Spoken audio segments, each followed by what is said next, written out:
এই রাজ্য আর দুর্নীতির কত রকম ফের দেখবে কে জানে। এবার স্কুলের শিশুদের পোশাক তৈরির টাকা নয়ছয়ের অভিযোগ টাকি পুরসভায়। অভিযোগের তীরে টাকি পুরসভার প্রধান সহ কর্মচারী। অভিযোগ 3,30,000 টাকার পোশাক সেলফ হেল্প গ্রুপের মাধ্যমে তৈরি করার কথা ছিল, কিন্তু কোনো সংস্থাকে বরাত না দিয়ে পোশাক তৈরি না করেই 3,30,000 টাকা বিল দেখিয়ে তুলে নেওয়া হয়েছে।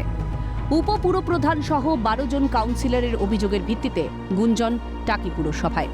যে টেন্ডার প্রসেসটা আপনার সেলফ হেল্প গ্রুপের মাধ্যম দিয়ে হওয়ার কথা, সেটা সেলফ হেল্প গ্রুপের মাধ্যম দিয়ে না হয়ে কোনো একজন ব্যক্তি বিশেষকে যে টেন্ডারটা পাইয়ে দেওয়া হয়েছে এবং তার বিনিময়ে যে পয়সার লেনদেন হয়েছে, সেইটার বিরুদ্ধেই আমাদের প্রতিবাদ বা অভিযোগ জানানো হয়েছে। এই ডিপার্টমেন্টে যে সমস্ত পৌর কর্মচারী আছে তাদের বিরুদ্ধে অভিযোগ করা হয়েছে। তা সেই ডিপার্টমেন্টের যারা দায়িত্বশীল তারাই বোঝে কোন কাজটা হয়েছে কোনটা হয়নি।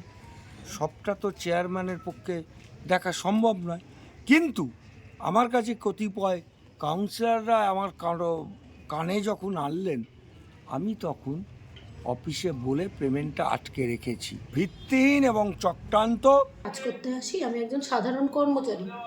আমাকে ঊর্ধ্বতন কর্তৃপক্ষ থেকে দেওয়া নির্দেশ মতো কাজ করেছি এবং ওনাদেরকে জানিয়েই সমস্ত কাজ হয়েছে।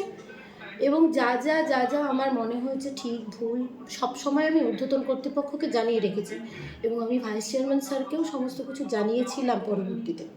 কারণ আমার কাজ ঊর্ধ্বতন কর্তৃপক্ষকে না জানিয়ে করা নয়, তাদেরকে জানিয়েই করা। আমি কর্মচারী, তো আমি এই বিষয়ে এর থেকে বেশি কিছু আর জানি না। হাসনাবাদ থানায় অভিযোগ জানানো হয়েছে।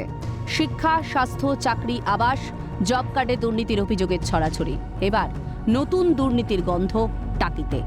পঙ্কজ বিশ্বাসের রিপোর্ট, ক্যালকাটা নিউজ।